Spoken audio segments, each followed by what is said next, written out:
কুল্লু নাফসিন যায়িকাতুল মাউত।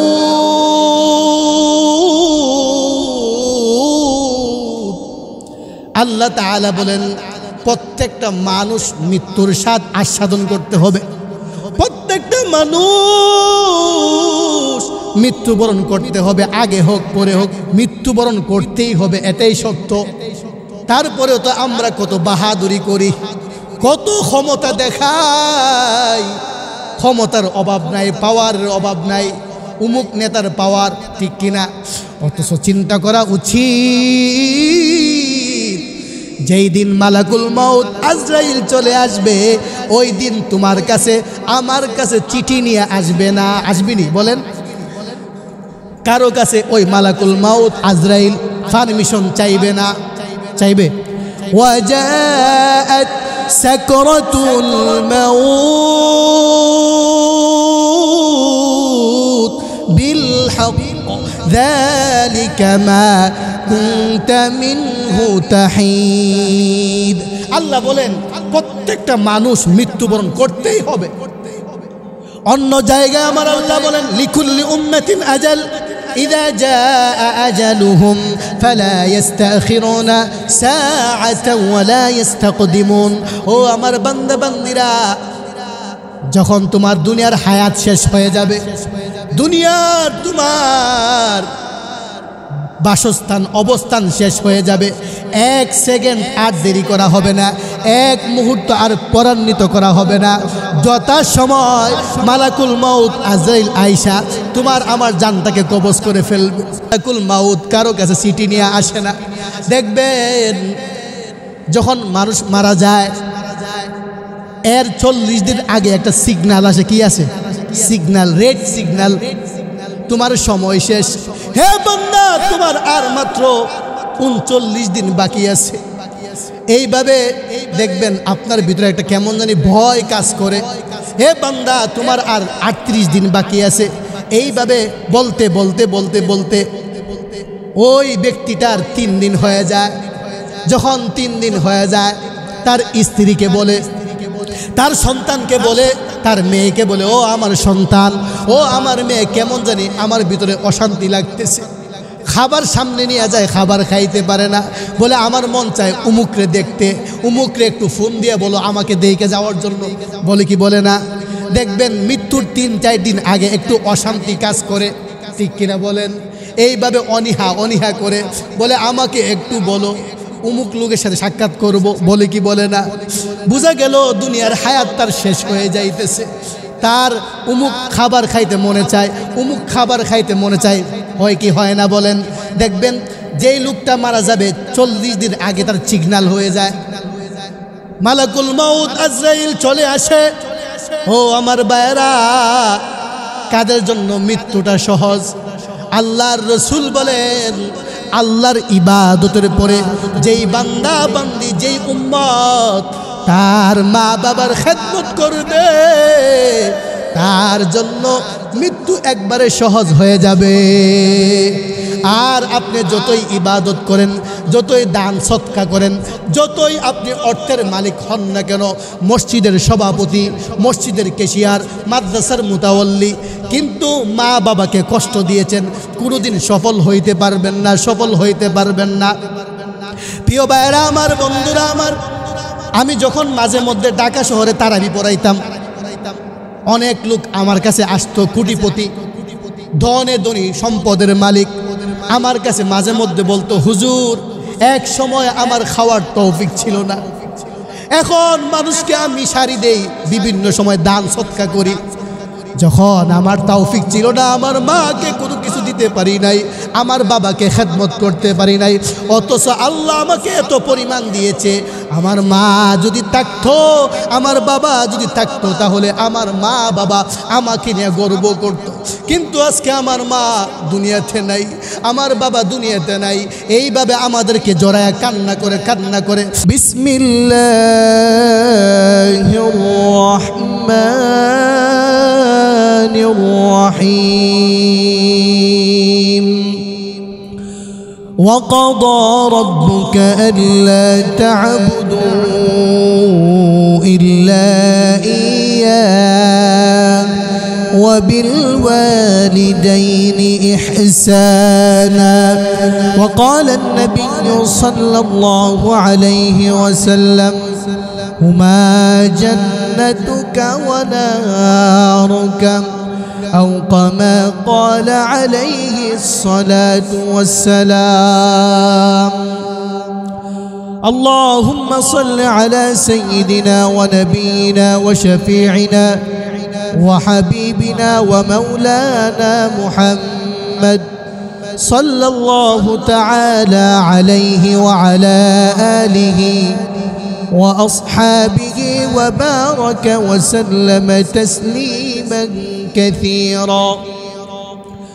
উপস্থিত পবিত্র জুমার দিনে এই মহল্লার এই এলাকার সর্বস্তরের ধর্মপ্রাণ মুসলমান ভাইয়েরা, আমরা সর্বপ্রথম মহান রব্বুল আলামিনের দরবারে শুকরিয়া আদায় করি, যেই রব্বুল আলামিন আমাদেরকে দুনিয়ার সমস্ত ব্যস্ততা থেকে মুক্ত করে দুনিয়ার মধ্যে সর্বশ্রেষ্ঠ জায়গা আল্লাহর ঘর মসজিদ, আল্লাহর ঘর মসজিদে আসার এবং বসার তৌফিক দিয়েছেন। অতএব আমরা সর্বপ্রথম মহান রব্বুল আলামিনের দরবারে শুকরিয়া আদায় করি আলহামদুলিল্লাহ। প্রিয় ভাইরা আমার, বন্ধুরা আমার, এবার শুন, আমি আপনাদের সামনে যেই বিষয়টা তুলে ধরতে চাই, আমার আল্লাহ মহাগ্রন্থ আল কোরআনের মধ্যে স্পষ্ট বলে দিয়েছেন, وَقَضَى رَبُّكَ أَلَّا تَعْبُدُوا إِلَّا إِيَّاهُ وَبِالْوَالِدَيْنِ إِحْسَانًا। মহান আল্লাহ তাআলা বলেন, ও আমার বান্দা বান্দিরা, ভালো করে শুনে নাও, ভালো করে শুনে নাও। আমার আল্লাহ মহাগ্রন্থ আল কোরআনের মধ্যে বলেন,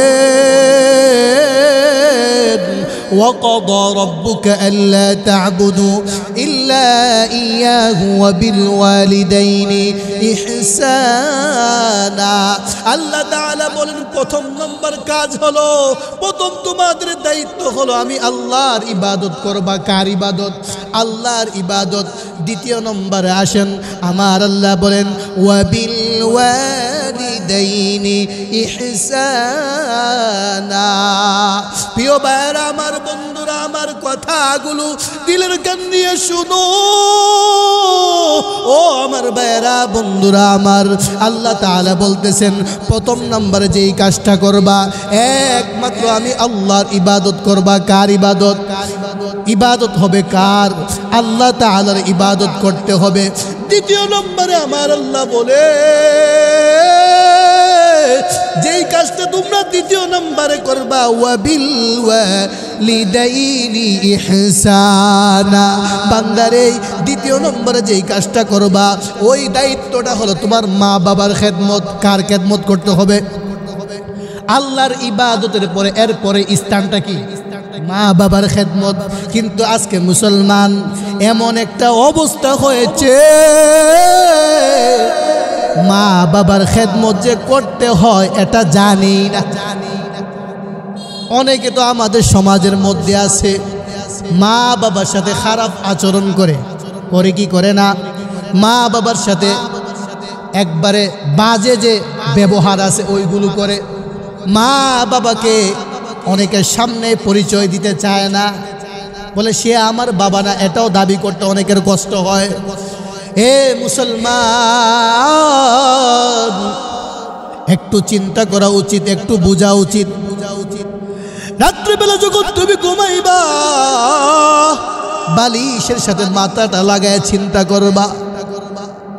প্রথম নাম্বার যেই চিন্তাটা করবেন, প্রথম নাম্বার আপনি চিন্তা করবেন, আল্লাহ তো আমাকে সৃষ্টি করছে, কিন্তু এরপরের যে আমার জন্য কষ্ট ত্যাগ তিতিক্ষা করেছে, আমার জন্য অক্লান্ত পরিশ্রম করেছে, আমার আল্লাহ সৃষ্টি করার পরে যেই কাজটা আমার মা বাবা করেছে, দ্বিতীয় নম্বরে এই মা বাবার কাজ আর কেউ করতে পারে নাই। অতএব চিন্তা করা উচিত, যদি আল্লাহর পরে কাউকে মানতে হয়, কারো কথা শুনতে হয়, আল্লাহ বলেন বান্দা ওয়াবিল ওয়ালিদাইনি ইহসানা, বান্দারে আমার ইবাদতের পরে দ্বিতীয় নম্বরে যেই কাজটা করবা, তোমার মা বাবার খেদমত করবা। প্রিয় ভাইয়েরা আমার, বন্ধুরা আমার, কিন্তু মুসলমান আজকে মা বাবার খেদমত করবে দূরের কথা, এখন তো আমাদের সমাজে মা বাপকে নিয়ে বাগাবাগি চলে, ঠিক কিনা? মা বাবাকে নিয়ে বাগাবাগি চলে, কত সুন্দর করিয়া বলে আমার মা বাবার জন্য একটা বিটা বানাই দিছি, ঘর বানাই দিছি, নাউজুবিল্লাহ বলে কি বলে না? বলে আমার মা বাবাকে আলাদা করে দিছি। অথচ মুসলমান চিন্তা করা উচিত, যখন তুমি ছোট ছিলা, যখন তুমি ছোট্ট বাচ্চা ছিলা, তোমার মা কত রাত তোমাকে নিয়ে ঘুমাইতে পারে নাই, জ্বালা যন্ত্রণ করেছেন আমি আপনি করেছি মাকে, কিন্তু ওই মা একদিনও বাবাকে বুঝতে দেয় নাই। ওই মা তোমাকে আমাকে নিয়ে কত কষ্ট করেছে সে সীমা নাই। অন্যদিকে যখন আমি আর আপনি কাশাকাশি করতাম, একটু ঠান্ডা লাগতো, ওই মা বাবাকে বলতো ও মনার বাবা, ও আমার সন্তানের বাবা, আর দেরি কইরেন না, ফার্মেসিতে চলে যান। ওই বাবা দৌড়ায়া বাজারের মধ্যে চলে গেছে, গিয়া দেখতেছে দোকানটা বন্ধ, আবার রিপ্লাই করে বাড়িতে চলে গেছে। যাওয়ার পরে বলতেছে ও সন্তানের বা, আমি তো বাজারে গিয়েছিলাম কিন্তু দোকানটা বন্ধ, ডাক্তার পাই নাই। তখন ওই মা সন্তানের বাবাকে বলে কেন আপনি বাজার থেকে ফিরে আসছেন, কেন আপনি ফার্মেসি থেকে ফিরে আসছেন, যান যান ডাক্তারের বাড়িতে চলে যান, ডাক্তারকে নিয়ে আসেন, না হয় আমার সন্তান মনে হয় বাঁচবে না। আমার সন্তান দেখি অবস্থাটা বেশি ভালো না, কান্না করতেছে। ও আমার ভাইয়েরা, বন্ধুরা আমার, ওই মা কত কষ্ট করেছে রে ভাই। আজকে আমরা মাকে উচ্চ আওয়াজে কথা বলি, আজকে আমরা মা বাবাকে নিয়ে সমাজের মধ্যে বাগাবাগি করি, করি কি করি না? জান্নাতের চাবি আমার মা, ও মা গো, জান্নাতের চাবি আমার মা, বেহেশতের চাবি আমার মা, ও মা গো, বেহেশতের চাবি আমার মা, জান্নাতের চাবি আমার মা, ও মা গো, বেহেশতের চাবি আমার মা। আমার কঠিন অসুখ হলে, আমার কঠিন অসুখ হলে আল্লাহর কাছে মা বলে আমায় তুমি লইয়া যাও গো, আমায় তুমি লইয়া যাও গো, সন্তান নিও না। জান্নাতের চাবি আমার মা, ও মা গো, বেহেশতের চাবি আমার মা। খালা ফুফু মায়ের সমান না, ও না গো, খালা ফুফু মায়ের মতন না। প্রিয় ভাইয়েরা আমার, বন্ধুরা আমার, মার মতো আদর দুনিয়ার মধ্যে দ্বিতীয় একজন পাইবেন না। আপনাকে করেছে, পাইবেন? কথা বলেন না না না। যদি বলেন হুজুর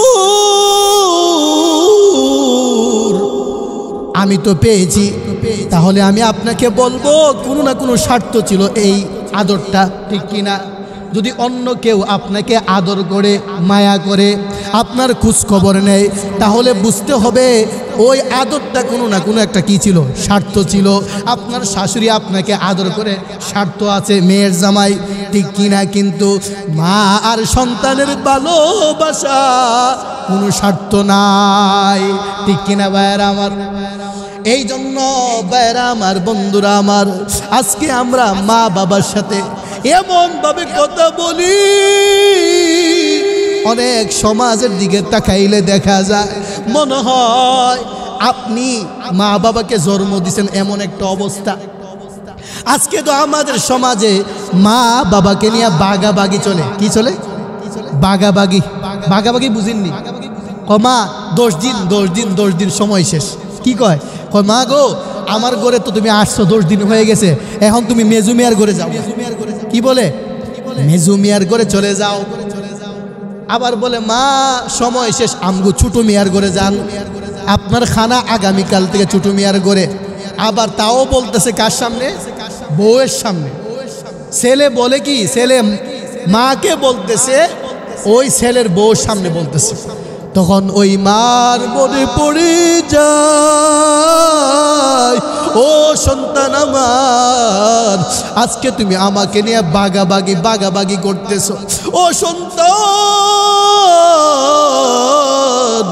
একদিন নয়, 2 দিন নয়, 3 দিন নয় বাবা। ও সন্তান, 1 মাস নয়, 2 মাস নয়, 10 মাস 10 দিন আমি মা তোমাকে গর্ভে ধারণ করেছি। এখানে শেষ নয় রে সন্তান, আমি মা সমাজের সামনে যাইতাম না তোমাকে গর্ভে ধারণ করার পরে। মানুষ আমাকে পেট মুড়া বলবে, মানুষ আমাকে হাসাহাসি করবে। এই জন্য সন্তান, তুমি যখন আমার গর্ভে আসছিল রে সন্তান আমার, আমি মা মানুষের সামনে যাইতাম না, কারোর সাথে কথা বলতাম না, ভিতরটা কেমন জানি অস্থির লাগতো, মাঝে মধ্যে বমির ভাব আসতো। ও সন্তান,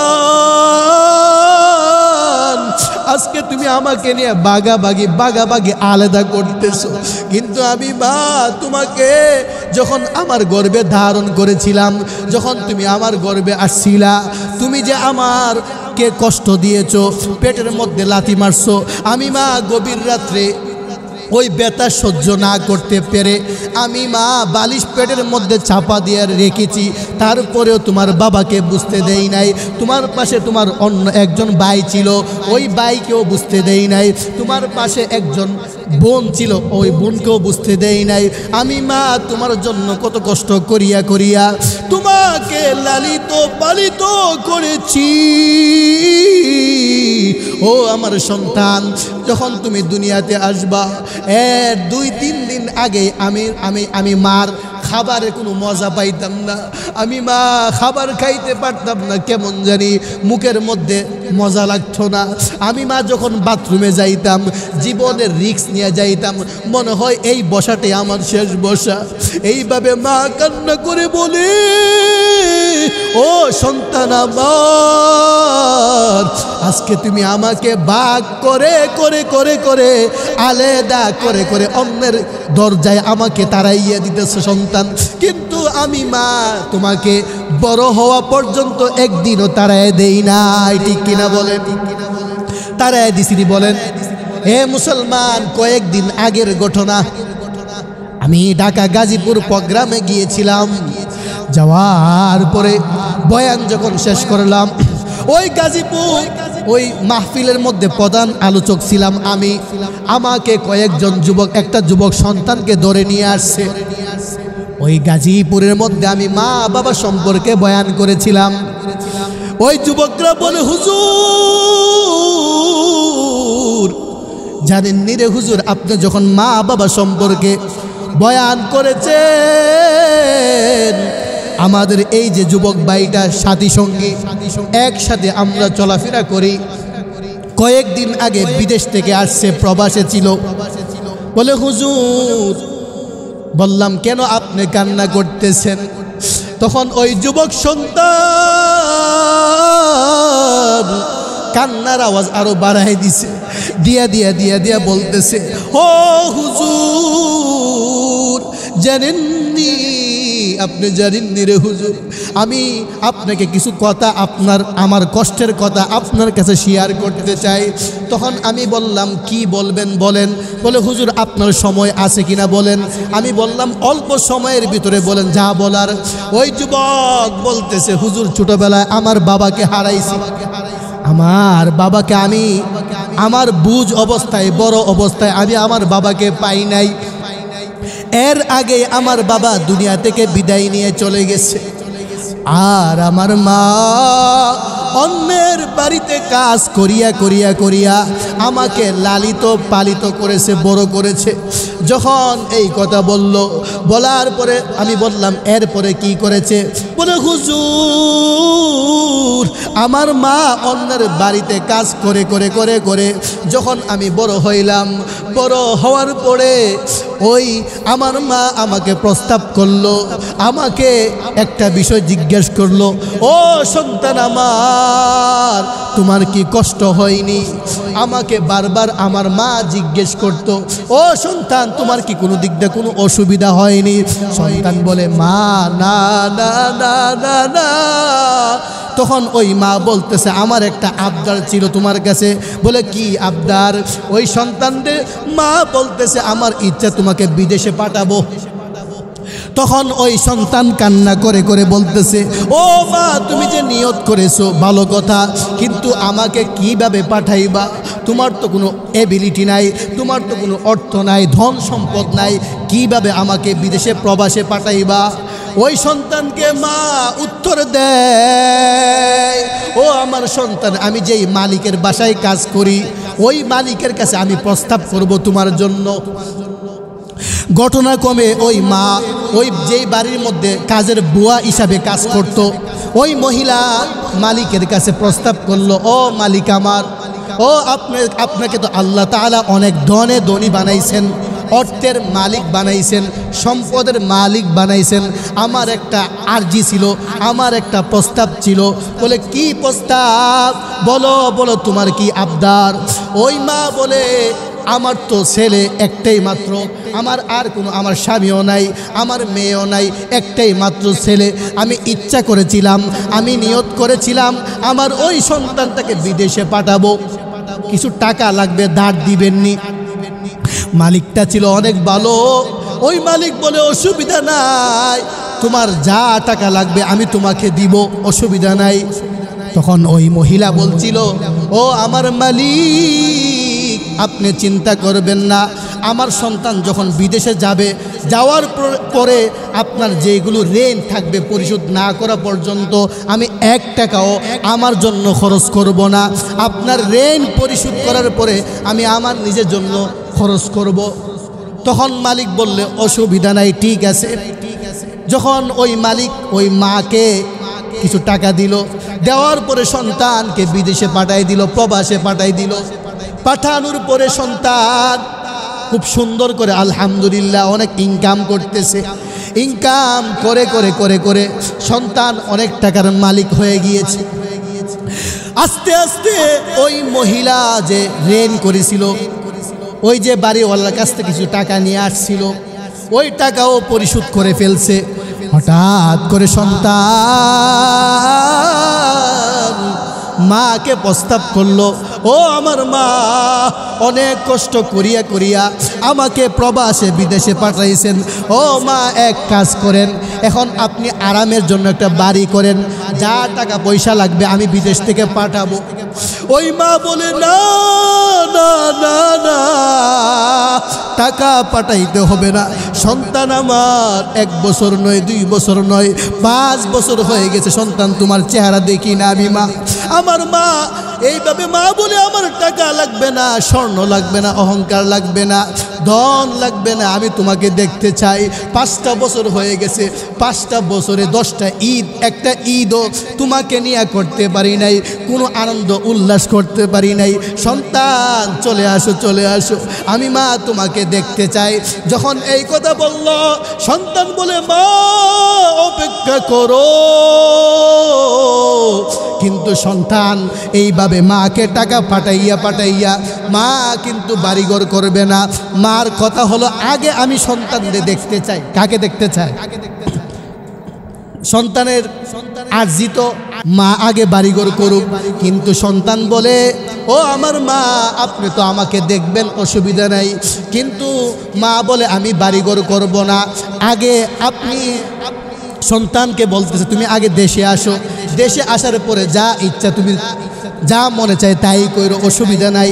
কিন্তু সন্তান বলে মা আমার জন্য তো অনেক কষ্ট করেছো, অনেক ত্যাগ স্বীকার করেছো, অন্যের বাড়িতে বদলা দিয়েছো, মা এবার একটু সুখ করো, আরাম করো। কিন্তু ওই সন্তান একবার নয় দুইবার নয় বারবার মাকে প্রস্তাব করতেছে। হঠাৎ করে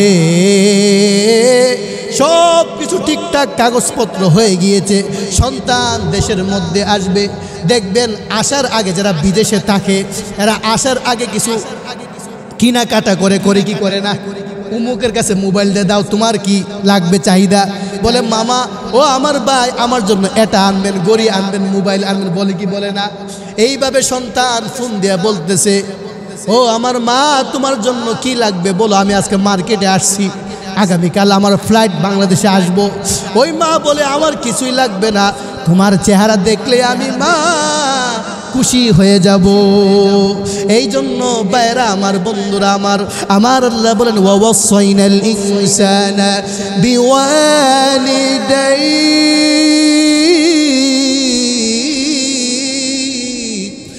হামালাতুহু উম্মুহু ওয়াহনান আলা ওয়াহনিন ওয়া ফিসালুহু ফি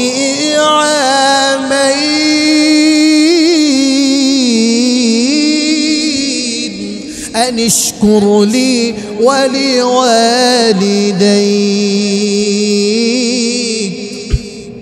আমার আল্লাহ বলেন ও আমার বান্দা বান্দিরা ওয়াসাইনাল ইনসানা বিওয়ালিদাই হামালাতহু উম্মুহু ওয়াহনান, তোমার মা তোমাকে গর্ভে ধারণ করার পরে অনেক কষ্ট করেছে, সীমা নাই।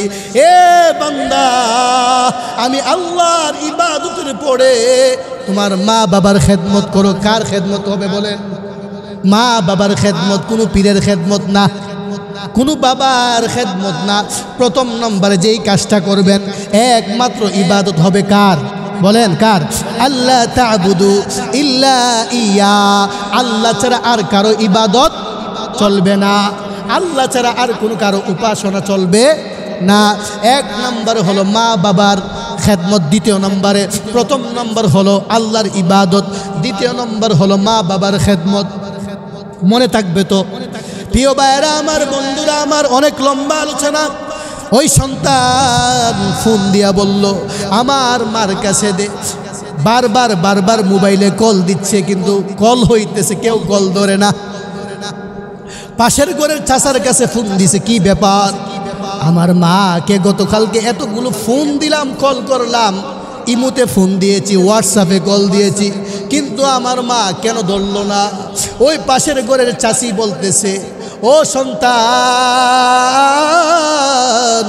তোমার মা একটু অসুস্থ। কিন্তু সন্তান ভালো করে বুঝতে পেরেছে আমার মার মনে হয় কোনো কিছু একটা হয়েছে, না হয় এতগুলো ফোন দিলাম কেন আমার মা ধরে না। কিন্তু হঠাৎ করে দেখে সন্তান যখন ওই চাচি কান্না করতেছে, সন্তানের বুঝার বাকি নাই, মনে হয় আমার মা দুনিয়া থেকে চলে গেছে। এইভাবে সন্তান কান্না করে বলে ও আমার চাচি, ও আমার চাচা তো ভাইয়েরা, ও আমার চাচারা বলেন আমার মার কি হয়েছে। কিন্তু কেউ স্বীকার করে না, কেউ সত্যটা বলে না, বলতেছে তোমার মা একটু অসুস্থ, আমরা হসপিটালে নিয়ে গেছি, হাসপাতালে গিয়ে গেছি, তুমি দেশের মধ্যে আসো। যখন এই কথা বলল ওই সন্তান বলে যখন আমি আগামীকালকে দেশের মধ্যে আসব আমার মাকে সাথে করে নিয়ে আসবেন। ওই বিমান বন্দরে চলে গেল, হায়েস নিয়ে চলে গেছে। বলতেছে কি ব্যাপার?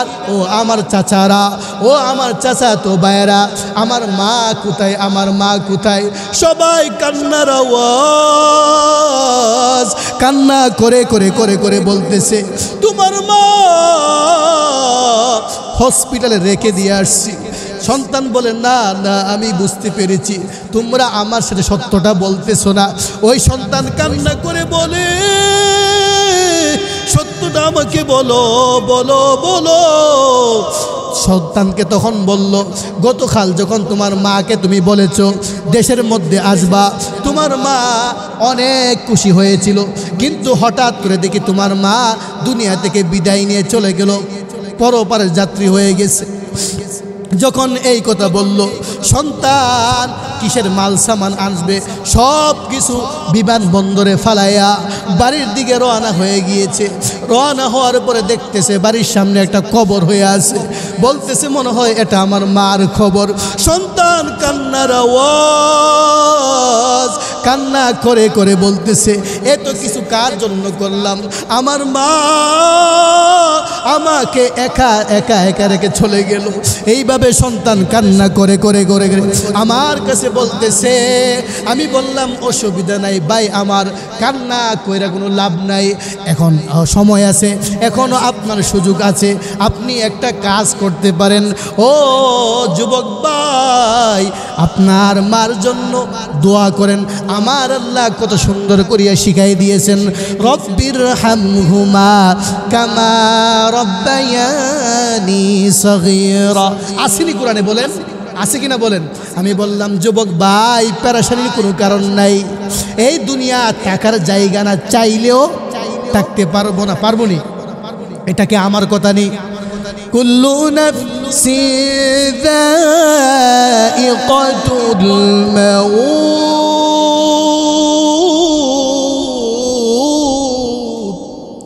আল্লাহ তাআলা বলেন প্রত্যেকটা মানুষ মৃত্যুর স্বাদ আস্বাদন করতে হবে। প্রত্যেকটা মানুষ মৃত্যুবরণ করতে হবে, আগে হোক পরে হোক, কিন্তু মারা লাগবেই, মৃত্যুবরণ করতেই হবে, এটাই সত্য। তারপরেও তো আমরা কত বাহাদুরি করি, কত ক্ষমতা দেখাই, ক্ষমতার অভাব নাই, পাওয়ারের অভাব নাই, উমুক নেতার পাওয়ার, ঠিক কিনা? অথচ চিন্তা করা উচিত, যেই দিন মালাকুল মাউত আজরাইল চলে আসবে, ওই দিন তোমার কাছে আমার কাছে চিঠি নিয়ে আসবে না, আসবিনি? বলেন কারো কাছে ওই মালাকুল মাউত আজরাইল পারমিশন চাইবে না, চাইবে? ওয়াজাআত সাকরাতুল মাউত বিল হক যালিকা মা কুনতা মিনহু তাহিদ। আল্লাহ বলেন প্রত্যেকটা মানুষ মৃত্যুবরণ করতেই হবে। অন্য জায়গায় আমার আল্লাহ বলেন লিকুল্লি উম্মাতিন আজাল ইযা জাআ আজালুহুম ফালা ইস্তাখিরুনা সাআতান ওয়ালা ইস্তাকদিমুন।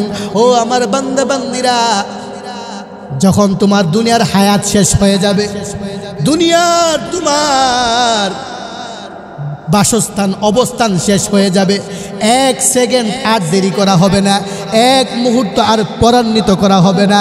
যথাসময় মালাকুল মাউত আজরাইল আইসা তোমার আমার জানটাকে কবজ করে ফেলবে। মালাকুল মাউত কারো কাছে চিঠি নিয়ে আসে না। দেখবেন যখন মানুষ মারা যায়, এর 40 দিন আগে একটা সিগন্যাল আসে। কি আছে? সিগন্যাল, রেড সিগন্যাল, তোমার সময় শেষ। হে বান্দা, তোমার আর মাত্র 39 দিন বাকি আছে। এইভাবে দেখবেন আপনার ভিতরে একটা কেমন জানি ভয় কাজ করে। হে বান্দা, তোমার আর 38 দিন বাকি আছে। এইভাবে বলতে বলতে বলতে বলতে ওই ব্যক্তিটার 3 দিন হয়ে যায়। যখন 3 দিন হয়ে যায়, তার স্ত্রীকে বলে, তার সন্তানকে বলে, তার মেয়েকে বলে, ও আমার সন্তান, ও আমার মেয়ে, কেমন জানি আমার ভিতরে অশান্তি লাগতেছে। খাবার সামনে নিয়ে যায়, খাবার খাইতে পারে না, বলে আমার মন চায় উমুকরে দেখতে, উমুকরে একটু ফোন দিয়ে বলো আমাকে দেখে যাওয়ার জন্য, বলে কি বলে না? দেখবেন মৃত্যুর 3-4 দিন আগে একটু অশান্তি কাজ করে, ঠিক কিনা বলেন? এইভাবে অনীহা অনীহা করে বলে আমাকে একটু বলো, উমুক লোকের সাথে সাক্ষাৎ করব, বলে কি বলে না? বোঝা গেল দুনিয়ার হায়াত তার শেষ হয়ে যাইতেছে। তার উমুক খাবার খাইতে মনে চায়, উমুক খাবার খাইতে মনে চায়, হয় কি হয় না বলেন? দেখবেন যেই লোকটা মারা যাবে 40 দিন আগে তার সিগন্যাল হয়ে যায়, মালাকুল মাউত আজরাইল চলে আসে। ও আমার ভাইরা, কাদের জন্য মৃত্যুটা সহজ?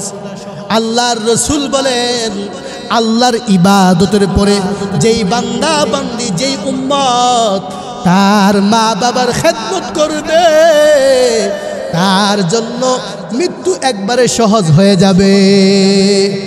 আর আপনি যতই ইবাদত করেন, যতই দান সৎকা করেন, যতই আপনি অর্থের মালিক হন না কেন, মসজিদের সভাপতি, মসজিদের কেশিয়ার, মাদ্রাসার মুতাওয়াল্লি, কিন্তু মা বাবাকে কষ্ট দিয়েছেন, কোনোদিন সফল হইতে পারবেন না, সফল হইতে পারবেন না।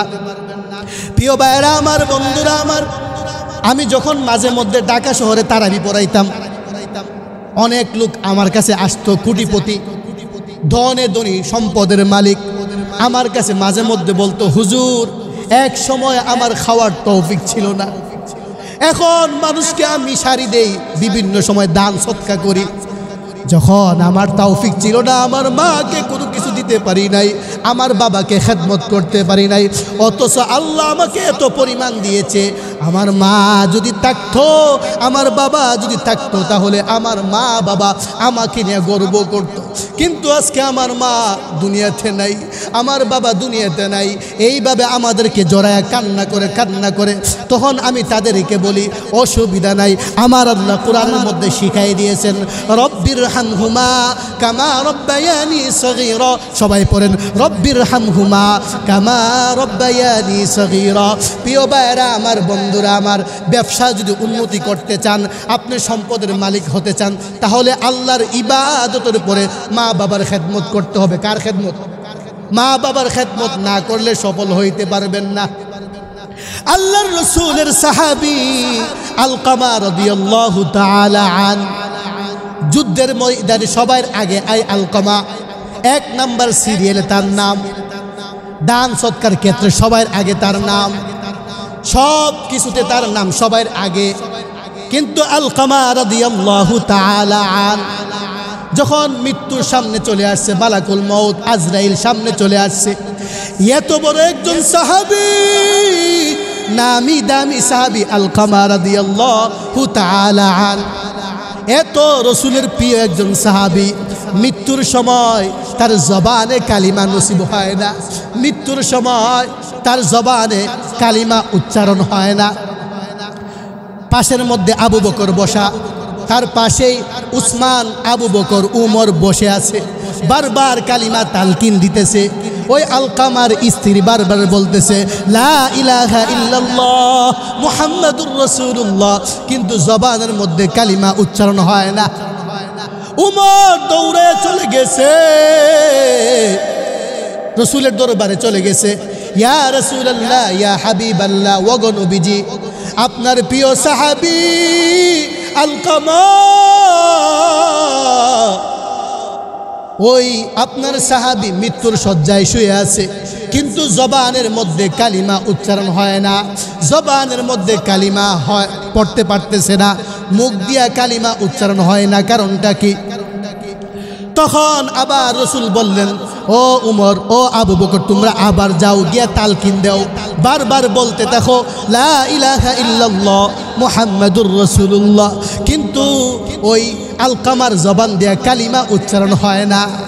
তখন রসুল আরবি সাল্লাল্লাহু আলাইহি ওয়াসাল্লাম মনের ভিতরে একটা আঘাত লাগলো, কষ্ট লাগলো। আমার প্রিয় সাহাবী যুদ্ধের ময়দানে সবার আগে এক নাম্বার, ফার্স্ট, আবার দান করে সবার আগে, সব কিছুতে এক নাম্বার, কিন্তু ওই সাহাবীর তো কোনো খারাপ কাজ দেখি না, ওই সাহাবীর তো কোনো অকৃতকার্য কোনো কাজ দেখি না। কেন? তার জবানের মধ্যে কালিমা উচ্চারণ হয় না। কারণটা কি?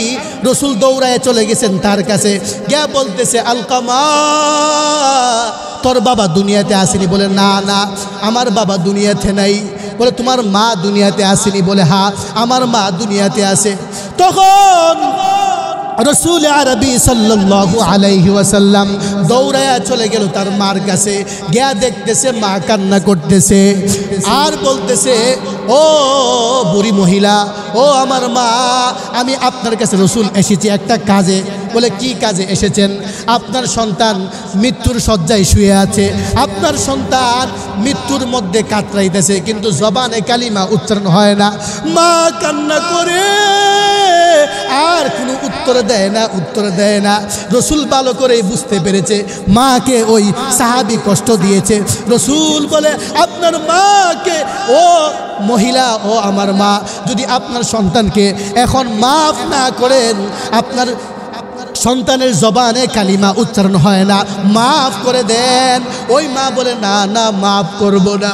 রাসূল আরবি সাল্লাল্লাহু আলাইহি ওয়াসাল্লাম বলে, ও আবু বকর, ও উমর, একটা কাজ করো, এখানের মধ্যে একটা গর্ত করো, গর্ত কইরা ধারালো লাকড়ি নিয়ে আসো, লাকড়ি দিয়া কেরাসিন দিয়া এখানে আগুন জ্বালাও, আগুন জ্বালাইয়া ওই আলকামারে ওই আগুনের মধ্যে ফালাইয়া একবারে ফুরে সারকার করে ফেলো। তখন ওই মা বলে না না না না, আমার সন্তানকে ফুটতে দিব না। এইভাবে সন্তান কান্না করে আর বলে না না, ও পয়গম্বর, আমার সন্তানকে আগুনে জ্বলতে দিব না। ও পয়গম্বর, দিয়ে না, এটা হবে না, সম্ভব না। ওই সন্তানকে ওই মা যখন বলে আমার সন্তানের প্রতি কোনো কষ্ট নাই, আমি এই মুহূর্তে আমার সন্তানকে মাফ করে দিলাম, যখন এই কথা বলল, অটোমেটিক্যালি ওই সন্তানের জবান দিয়া লা ইলাহা ইল্লাল্লাহু মুহাম্মাদুর রাসূলুল্লাহ এইভাবে বারবার বারবার অটোমেটিক্যালি সন্তানের জবান দিয়া কালিমা উচ্চারণ হইতেছে। কিন্তু ওই মার কষ্টটা কি আছিল শুনবেন শুনবেন ওই মার কষ্টটা কি ছিল? মা বলে আমার সন্তান কোনোদিন আমাকে কষ্ট দেয় নাই, আমার সন্তান কোনোদিন আমাকে কোনো কিছুতে অভাব ফালায় নাই, কিন্তু একটাই কষ্ট ছিল, ওই সন্তান যখন বিবাহ করছে, বিবাহর পরে সন্তান কোনোদিন আমাকে বইলা কোনো কাজ করতো না, এটাই আমার মার কষ্ট, কিন্তু আর কোনো কষ্ট আমার নাই। ওই আলকামার মা বলে আমার কোনো কষ্ট নাই, একটাই কষ্ট ছিল, সে যে কাজ করতো না কেন তার বউকে পরামর্শ নিয়ে নেওয়া করতো। আমি যে একজন ঘরে মা আছি, আমি মাকে কোনো কিছু জিজ্ঞেস করতো না, এই জন্য আমি মা কষ্ট পাইতাম, আর অন্য কোনো কিছু না। আমাকে বরণ পোষণ যা যা যা প্রয়োজন ওই সন্তান আমাকে দিত, এটার মধ্যে কোনো কমতি করতো না। কিন্তু একটা কষ্ট ছিল, আমার সন্তান যখন ঘর থেকে বের হইতো আমাকে বইলা বের হইতো না। এই জন্য ভাইয়েরা আমার, বন্ধুরা আমার, যারা এখনও মা বাবাকে পাইছেন, মা বাবার খেদমত করেন, রসুল বলেন হুমা জান্নাতুকা ওয়া নারুকা, তোমার মা হলো তোমার জন্য জান্নাত। আবার যদি তোমার মা বাবাকে কষ্ট দাও, তোমার মা বাবা হলো তোমার জন্য জাহান্নাম। এই জন্য ভাইয়েরা আমার, বন্ধুরা আমার, যদি সফল কাম হইতে চান তাহলে কি করতে হবে বলেন? এক নাম্বার, কার ইবাদত? এই বলেন কার ইবাদত করতে হবে? আল্লাহর ইবাদত। ওয়া বিল ওয়ালিদাইনি ইহসানা। দ্বিতীয় নম্বরে যেই কাজটা করবেন, মা বাবার খেদমত। কার খেদমত? একমাত্র কার খেদমত করতে হবে? মা বাবার খেদমত করবেন, এর বাহিরে আর অন্য কোনো কিছু লাগবে না। হে আমার ভাইয়েরা, বন্ধুরা আমার, মাঝে মধ্যে যখন আমি সিলেটে প্রোগ্রামে যাই, 3 দিন আগে 4 দিন আগে আমি আমার মাকে বলি, মা আমি সিলেটে আসবো, প্রোগ্রাম আছে। যেই দিন আমার প্রোগ্রাম, আমার মাকে বলি, মা তোমার মনে আসেনি? মা বলে 3 দিন আগে যে আমাকে বলছিল, আমি মা ঘুমাই না। আমার মা কান্না করে বলে, ও আমার সন্তান, ছোটবেলা তোমার বাবাকে হারাইছো। আমাকে এইভাবে কান্না করে বলে, ও আমার সন্তান, তোমাকে হাফেজ বানাইলাম, তোমাকে আলেম বানাইলাম, তোমাকে মুফতি বানাইলাম। সন্তান, ছোটবেলা তোমার বাবাকে হারাইছো, কিন্তু আমি মা যখন তুমি সিলেটে প্রোগ্রামে আসবা, আমি মা তোমার জন্য ঘুমাই না। এইভাবে কান্না করে করে করে বলে, ও সন্তান, তুমি জানো না, তোমাকে হাফেজ বানাইতে যাইয়া, তোমাকে আলেম বানাইতে যাইয়া আমি মা কত কান্না করেছি। ও যুবক ভাইয়েরা, আপনারাও চান আপনাদের সন্তানকে হাফেজ বানাইতেন, আলেম বানাইতেন, মুফতি বানাইতেন, কিন্তু আপনার স্ত্রী ঘরের মধ্যে টিকটক চালায়, ঠিক কিনা বলেন? ইউটিউব চালায়, ফেসবুক চালায়, তাহলে ওই মার ঘরে কেমনে আব্দুল কাদের জিলানী হবে কেমনে বলেন? ওই ঘরের মধ্যে কারি ইব্রাহিম সাহেব তৈরি কেমনে হবে? যদি সন্তানের মা টিকটক চালায়, ইউটিউব চালায়, 7টা পর্যন্ত 8টা পর্যন্ত সন্তানকে বুকে রাইকা ঘুমায়, ওই মার সন্তান কোনোদিন আব্দুল কাদের জিলানী হবে না, কারি ইব্রাহিম তৈরি হবে না, কোনোদিনও ওই সিলেটের শরীফুদ্দিন রহমতুল্লাহি আলাই তৈরি হবে না, আজিজুর রহমান রহমতুল্লাহি আলাই তৈরি হবে না। যদি আপনার সন্তানকে আজিজুর রহমান রহমতুল্লাহি আলাই, শরীফুদ্দিন রহমতুল্লাহি আলাই তৈরি করতে চান, তাহলে আপনি মা আগে ঠিক হইতে হবে।